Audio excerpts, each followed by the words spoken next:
Lebih takut miskin sih Kak sebetulnya sih, nggak mau ikut tren gitu. Nah, sebenarnya ini UK Trust ini kan memang udah masa trennya sih di Indonesia ini sih. Bukan sesuatu yang baru, tapi ini kan kalau di luar negeri kan ini sudah lama banget kan UK Trust ini kan. Terus kalau freedom of money sih ya, kalau bisa sih mau beli sesuatu tuh nggak perlu nanya lagi sih, langsung ambil gitu. Iya benar benar benar.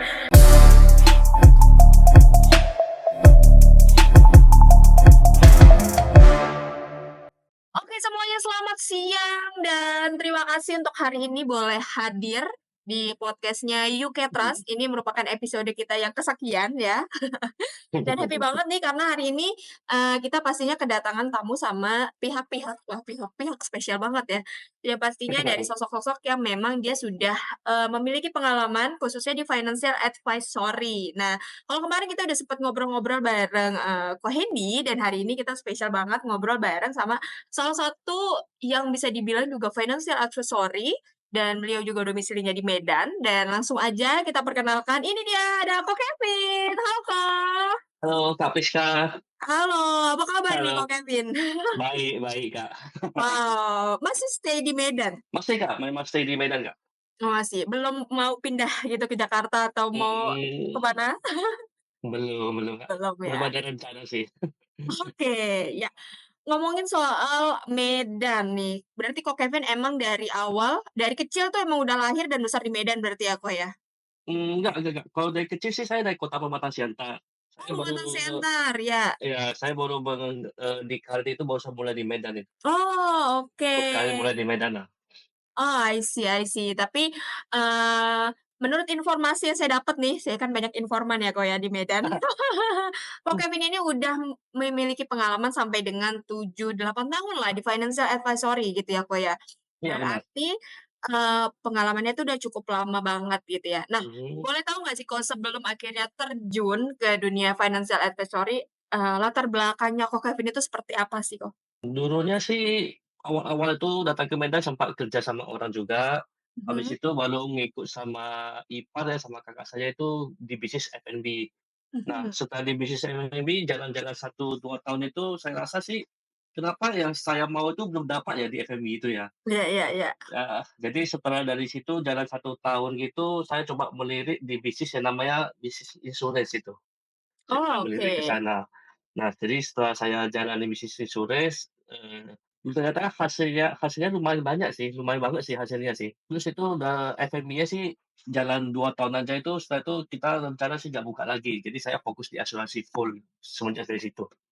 Itu tepatnya di 2016 atau 2016 atau 2015 akhir gitulah kira-kira, Kak. Oh, oke. Jadi sempet ternyata nggak langsung tiba jadi financial advisory, tapi mulai dulu dari, bisnis F&B sampai akhirnya ternyata kalau kata orang Chinese mah kurang hoki ibaratnya ya, Kak, ya.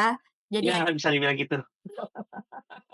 akhirnya memilih, mencoba untuk di dunia insurance ya, Kak. Dan terus kok, kalau ngomongin soal dunia asuransi, berarti udah cukup lama juga dong kok Kevin di dunia asuransi gitu ya? Udah cukup lumayan lama lah, Kak, berarti bisa dibilang 7 tahun ada lah ya, 7 sampai 8 tahun gitu ya dari Oh, oke, udah cukup lama juga berarti ya. Berarti udah banyak nasabah nih yang dibantu sama ya, Kopin gitu ya. Nah, kalau ngomongin asuransi di Indonesia juga banyak memang mayoritas, masyarakat Indonesia yang sudah memanfaatkan asuransi itu banyak gitu ya. mhm, Tapi ada juga nih beberapa pihak-pihak yang masih underestimate sama asuransi gitu ya.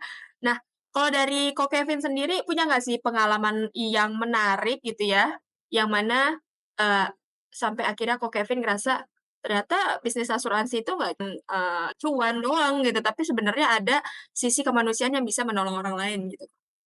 itu banyak banget. Jadi waktu itu berarti waktu saya jalan di bisnis asuransi itu kan 2016. Di situ harusnya sih, di mana-mana perusahaan asuransi itu udah cukup banyak dan mungkin sebagian besar itu sudah banyak teredukasi.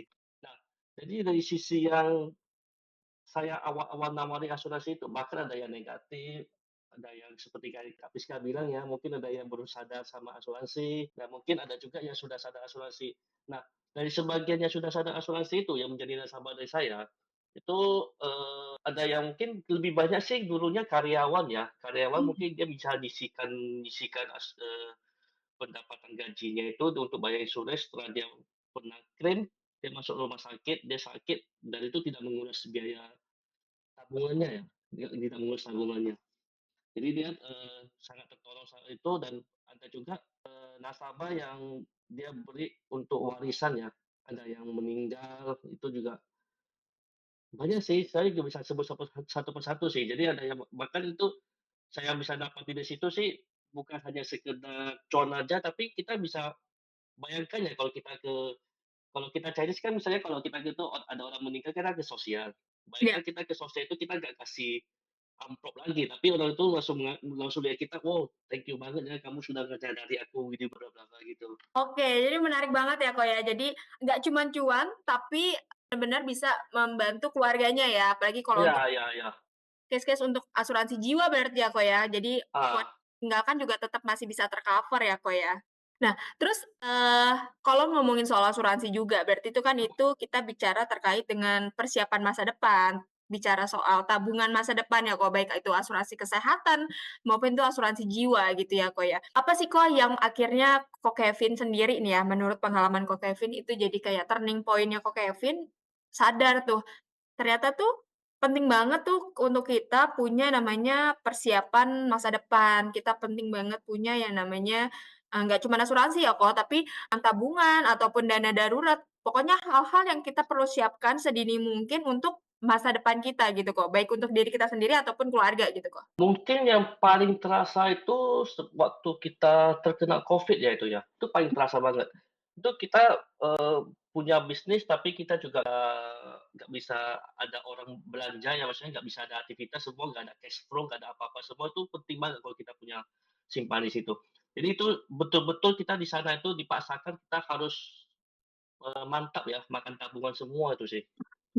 Betul kok, itu kok, valid banget. Heeh, itu dipaksa kita harus ya, tabungan semua, terus, memang betul-betul tuh cash flow keuangan sama uang darurat tuh penting banget di situ. Itu sangat penting, itu sangat terasa. Itu betul-betul dunia lagi reset semua, kita juga harus bisa lewati ya itu ya selama 2, 3 tahun itu ya.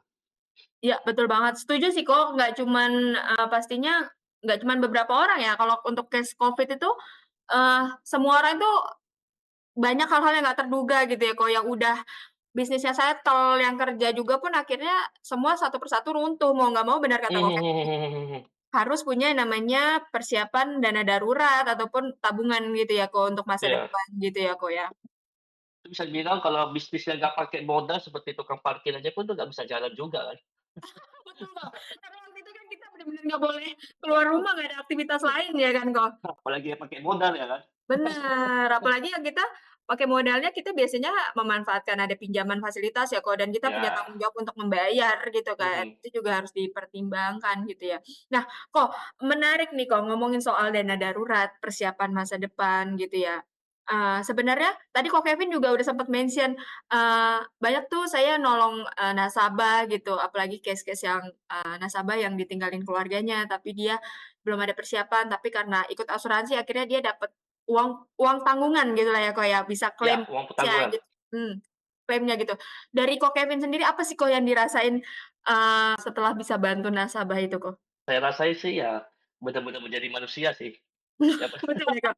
Betul betul betul betul betul. jadi berarti kita tuh, kerjanya sih nggak cuma hanya sekedar untuk memperkaya diri kita sendiri atau bisa dibilang tuh kita kerja bukan untuk diri sendiri aja, tapi kita bermanfaat untuk orang lain lagi sih kalau di saat itu sih.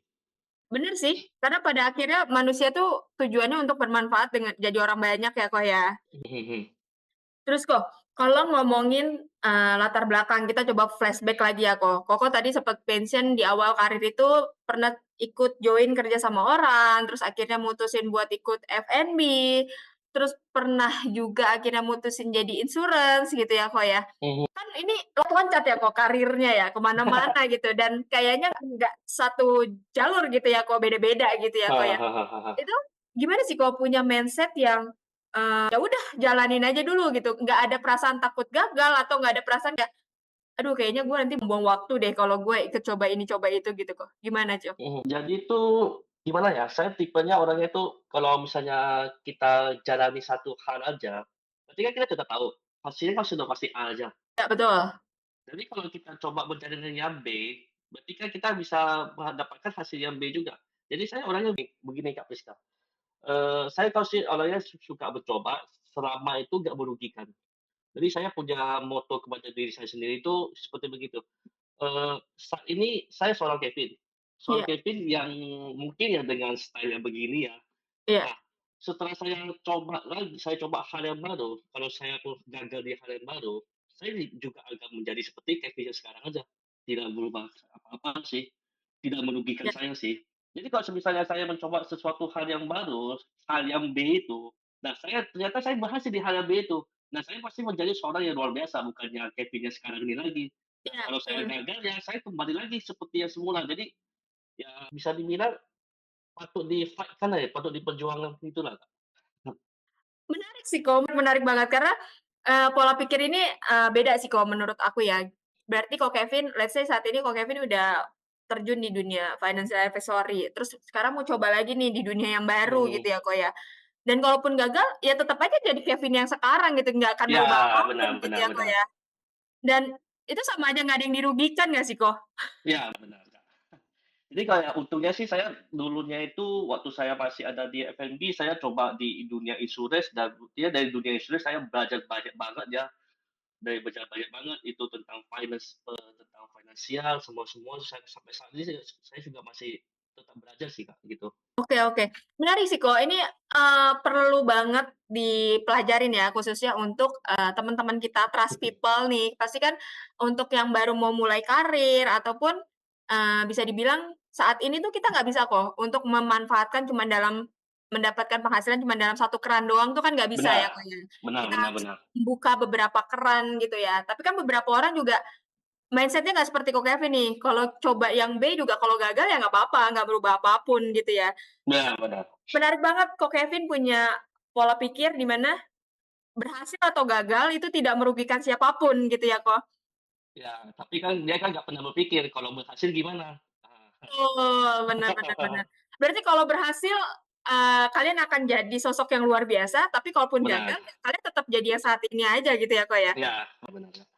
Keren banget sih, kok. Baru kali ini aku punya denger pola pikir bener sih, kok. Kadang kan kita terlalu takut ya, kok. Tapi kok Kevin nggak pernah punya ada perasaan takut gitu, kok sebenarnya? Lebih takut miskin sih, Kak, sebetulnya sih. Oh, iya benar. Betul betul. Kita kita kalau hantu sih nggak takut semuanya, mau di tempat apa, mau takut perampok sih nggak, kita cuma takut nggak ada duit aja sih ini sih. Bener bener. Realistis ya, kok ya? Iya, benar.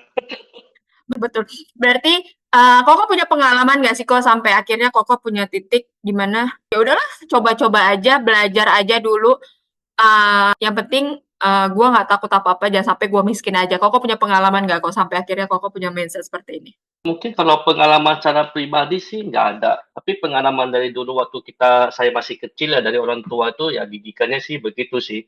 Terus, itu kan kayak dulu-dulu waktu masih sekolah sih, masih kecil ya, saya misalnya masih kecil, kita mau minta sesuatu itu nggak bisa langsung dikasih, Kak. Oh iya, usaha Harus dulu ya, Kok? harus usaha dulu. Jadi mungkin ya memang dari kecil sih ya, dulu waktu masih kecil sih memang keluarga sih nggak gitu, bukan keluarga-keluarga yang sangat berada banget ya, karena kan semua kita ada 6 saudara itu, eee, masih masih sekolah-sekolah semua, Kak. Jadi biaya itu sangat besar sekali, nggak bisa diprioritaskan untuk Betul. kita aja sih. Betul. Akhirnya kondisi seperti itulah dan didikan orang tua lah yang membentuk kok Kevin, ya udah harus nyoba sendiri, harus berani gagal, harus berani nyoba apapun gitu ya, kok ya? Iya, mau kamu nangis, mau kamu apa, mau itu ya tetap aja nggak ada, karena bukan hanya satu aja diprioritaskan gitu dari orang tua kan. Betul betul betul betul, iya kok, karena nggak bisa ya kok, nggak bisa terus-terusan, memprioritaskan kita juga gitu kan ya. Mhm. Terus, ngomongin soal keberanian kok Kevin untuk mengambil langkah nih ya kok, untuk memutuskan tidak berani apa, maksudnya nggak takut buat gagal gitu ya. Gimana sih cara kok Kevin untuk bisa menyesuaikan dengan kondisi dunia yang kok Kevin tahu ya saat ini Mmm, berubah gitu kan, tiba-tiba ada, kondisi finansial berubah, terus harga naik segala macam gitu, sampai ada produk-produk baru ataupun tren-tren baru dan, bisnis-bisnis baru. Itu gimana sih cara kok Kevin menyesuaikan diri gitu kok? sampai saat ini sih ya asal ada temannya datang hubungi saya, terus, bilang ada kalau kita beda sih bilangnya ada kangkau katanya gitu. Mantap. Aku ada kangkau nih, ya udah saya sih sampai sekarang sih sampai saat ini sih saya nggak pernah nolak sih, ya udah apa coba kamu ceritakan, kalau misalnya cocok ya kita jalan bareng, tapi kalau Misalnya nggak cocok ya ini jadi pengalaman saya, terus jadi masukan saya ya bisa bisa saya pertimbangkan lagi gitu. Intinya jadi teman lah, saya nggak pernah, "Oh ada Kang Tau nih," saya nggak pernah langsung nolak sih. Eee, kita buka sama-sama, kita lihat dulu sama-sama, saya sih begitu sih, Kak. Jadi sesuatu itu yang baru, tetap ada saya terima sampai saat ini gitu. Oke, menarik sih kok, karena kan sekarang itu orang, terlepas dari banyak case penipuan, terlepas dari banyak case masalah ya kok ya, kan Mhm. kita jadi, umumnya kita tuh jadi lebih takut ya kok ya, untuk membuka Iya, sesuatu yang baru gitu. Bahkan ada temen yang tiba-tiba nelpon pasti, "Eh, ini menawarin asuransi ya?" Underestimate ya kan kok. Berarti pola pikir kok Kevin adalah, tetap terbuka gitu ya kok ya? sudah terbuka. Nah, contohnya seperti inilah, seperti yang ini saat ini kan Yukitas datang ke Indonesia nih. Iya betul. Nah, awal-awal saya sudah gitu lama di bisnis insurance ini, sudah bisa dibilang ya 7 tahun, mungkin ada yang bahkan yang lebih senior lagi dari saya, gitu kita cerita Yukitas ini mereka sama sekali nggak mengetahui ini apa gitu. Iya iya iya iya.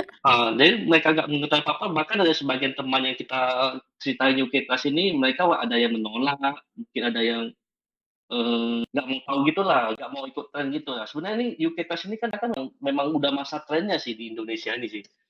Bukan sesuatu yang baru, tapi ini kan kalau di luar negeri kan ini sudah lama banget kan Yukitas ini kan. Iya Maksudnya betul kok. cuma hanya di Indonya belum ada teredukasi gitu. Iya betul, menarik sih kok, memang UK Trust tuh kalau ngomongin di Indonesia memang baru banget gitu, tapi kan ini merupakan suatu hal yang kalau di luar itu sudah umum ya kok ya? Sudah umum banget sih sebenarnya sih. Cuma ya kita Indonesia ini selalu terlambat sih itu nah. Jadi Iya. harusnya tunggu tunggu sampai 1 2 tahun lagi sudah tren baru datang semua ya itu ya memang budaya di sini kan nggak bisa kita salahkan juga kan. Benar, mungkin harus ada orang ngelihat orang benar-benar nerima manfaatnya dulu baru orang bisa lebih percaya ya kok ya? Ya, nah apalagi kita di kita sini kan bisa dibilang belum ada buktinya kan siapa yang meninggal, siapa yang buat warisan ini di Indonesia kan belum ada. Iya betul, tapi kalau ngomongin soal UK Trust kan, dia nggak cuman untuk persiapan ketika si pemiliknya meninggal dunia, tapi Betul. beneficiary-nya bisa langsung dinikmatin ya kok ya, manfaat Mhm dari mhm. trust itu sendiri, bener ya kok ya? Iya. Oke, nah kok kalau ngomongin soal, UK Trust juga gitu kan, berarti menurut kok Kevin, UK Trust ini jadi salah satu, eee, bisa dikatakan instrumen keuangan yang cocok nggak sih kok untuk persiapan masa depan gitu kok? Kalau kita sih ya cocok banget sih Kak, untuk persiapan di masa depan. Apalagi kan, sekarang ini kalau bisa dibilang sih kalau dari UK Trust sih jalan di Indo nih masih pionir ya. Ini kayak kembali seperti zaman-zaman dulu. Jadi kalau sekarang ini kan kalau bisa dibilang insurance kan nggak perlu lagi kita ceritakan dari awal sampai akhir. Orang sudah melihat, apa sih produk kamu yang mana, biayanya berapa. Nah UK Trust ini sama juga. Saat ini kita sih memang betul-betul dari nol banget kita harus edukasi ke orang lagi sih, manfaatnya ini apa, dan ini tujuannya apa, ini semua ya butuh waktu semua sih. Jadi kalau untuk orang Indo, misal orang khususnya Indonesia ini kalau misalnya memang mau tahu Yukitas ini, bagusnya sih open minded lah gitu Kak, kalau misalnya saya bilang. Iya, betul, menarik sih kok. Tapi memang perlu banyak edukasi lah ya kok, supaya masyarakat Hmm, Indonesia paham terkait dengan trust dan UK Trust gitu ya kok ya. benar Kak. Oke, menarik banget nih kok. Terakhir, sebelum kita menutup obrolan-obrolan santai kita, tapi yang ternyata menarik banget, khususnya tadi poinnya kok Kevin yang ngomong, nggak usah takut gagal lah, coba aja dulu gitu ya nggak sih kok. Gagal atau berhasil nggak ada yang dirugikan. Nah, terakhir kok, apa sih mimpi besar kok Kevin yang pernah, ngobrol sama aku sebelumnya itu ngomong ada freedom of terms and freedom of money. Bener nggak sih kok? Oh ya, Atau salah nggak sih aku? yang benar sih freedom of time atau freedom of money itu bebas Ah, oke. waktu sama bebas bebas uang sih Kak. Oke, gimana kok? Ah. Boleh dijelasin nggak kok mimpi besarnya kok Kevin? Kalau saya sih dari dulu tuh pengennya sih ya memang freedom of time sama freedom of money. Itu artinya kita nggak perlu kayak bulan 6 ini lah, contohnya ya. Bulan 6 ini orang berbondong-bondong semua pergi liburan semua. Nah itu kalau di mana-mana semua tuh tempat-tempat rekreasi itu semuanya pasti padat semua sih. Saya nggak suka sih itu Kak. Betul kok, itu betul. Jadi saya lebih pinginnya tuh ke suatu tempat itu ya memang kerja orang gitu, kerja kerja atau mungkin buat kerja orang. Jadi itu di mana tuh sepi kita tuh nggak perlu apa sih saat gitu sih. Iya sih. Kebebasan yang cuman kita yang bisa ngatur ya nggak sih kok? Biasanya kita diatur sama kondisi tertentu, tapi dengan mimpi besarnya kok Kevin tuh freedom of time dan freedom of money itu artinya baik mau liburan, mau membeli sesuatu atau apapun yang ngatur kita sendiri gitu ya kok Iya. ya. Jadi ya itu waktunya tuh kita atur sendiri, nggak perlu ikut-ikut sama tren-trennya gitulah istilahnya. Terus kalau freedom of money sih ya kalau bisa sih mau beli sesuatu tuh nggak perlu lihat lagi sih, langsung ambil gitu. Iya benar. Kayaknya itu mimpi setiap orang ya kok ya. Beli barang nggak usah mikir, aduh ini cicilannya berapa ya, ini cukup nggak ya gitu ya nggak sih Kak? Jadi ya sejauh ini ya mimpi besar saya sih ya masih realistis aja sih, semua masih hanya yang sebatas itu aja. Jadi kalau itu terrealisasikan itu udah memang ya bisa dibilang ya udah santai banget sih itu ya. Benar, pasti semua orang juga menginginkan itu ya kok ya, bisa dia punya kebebasan baik dalam waktu dan juga dalam mengelola keuangan gitu ya kok ya. Mhm. Kira-kira kok Kevin berapa tahun lagi nih bisa mencapai freedom of time and freedom of money? Mungkin ya 5 tahun lagi lah ya, paling Oh, cepat atau paling lama 5 tahun lagi. amin. Kalau Amin. saat ini sih freedom of time ya sudah ada Kak, cuma freedom of money-nya belum ada. Time-nya banyak sekarang. Betul. Siap, bener. Oke, thank you Kak Kevin buat waktunya dan terima kasih banget karena, obrolan ini walaupun mungkin singkat banget ya, Kak, ya, tapi kita Mmm, aku percaya bahwasannya pasti trust people juga dapetin banyak insight yang baru banget nih dari Kak Kevin dari mulai, eee jenjang, karir petnya yang pindah-pindah gitu, yang mau coba sesuatu yang baru gitu, sampai akhirnya, punya pola pikir di mana mau gagal atau berhasil itu nggak ada yang dirugikan. Kalau benar benar. kalau gagal masih kayak gitu aja, tapi kalau berhasil lo bisa jadi orang yang luar biasa gitu ya, Kak, ya. Benar. Bahkan yang paling menarik adalah keinginan Ko Kevin untuk mau membuka diri dengan sesuatu yang baru, tren yang baru yaitu UK Trust itu sendiri dan kita doakan semoga mimpi besarnya Ko Kevin untuk freedom of time dan freedom of money dalam 5 tahun ke depan, bahkan sebelum 5 tahun itu bisa tercapai ya. Siap Kak. Siap. Oke, jangan lupa kok kalau udah freedom of money, undang saya ke Medan. Siap pasti Kak. Oke, terima kasih Ko Kevin, dan terima kasih juga Trust People yang udah dengerin obrolan kita bareng Ko Kevin yang merupakan salah satu financial advisory. Dan buat teman-teman yang tadi udah sempet dengar apa itu UK Trust, jangan lupa untuk bisa follow akun, kita di UK Trust Indonesia, ataupun kalau yang mau tanya-tanya terkait UK Trust itu boleh banget, ataupun ngobrol-ngobrol sama Kak Kevin, karena Kak Kevin ini bisa dibilang dia sudah cukup mengetahui terkait UK Trust gitu ya, dan Kak Kevin Boleh, juga benar. sudah merasakan langsung nih manfaat dari UK Trust. Jadi, biasanya kalau kita mendengarkan langsung dari, experience orang lain itu biasanya itu jauh lebih terpercaya gitu ya. Jadi jangan Benar pernah benar benar. ragu untuk bisa ngobrol langsung aja sama Kevin, ataupun bisa follow IG kita dan jangan lupa untuk terus dengerin juga podcast kita selanjutnya, pastinya dengan Mhm. sama orang-orang yang hebat seperti Kevin ya. Dan pastinya akan bisa menambah informasi kalian terkait finansial dan juga investment. Oke, dan terakhir terima Oke. kasih untuk Kak Kevin dan selamat sore Kak, Oke, bye-bye. thank you Kak Rizka. Dengerin terus episode-episode lainnya tentang investasi, finansial, dan ekonomi. Jangan lupa subscribe YouTube kita dan follow akun kita lainnya, biar kalian gak ketinggalan Insight Smart, Stay Inspired, dan see you!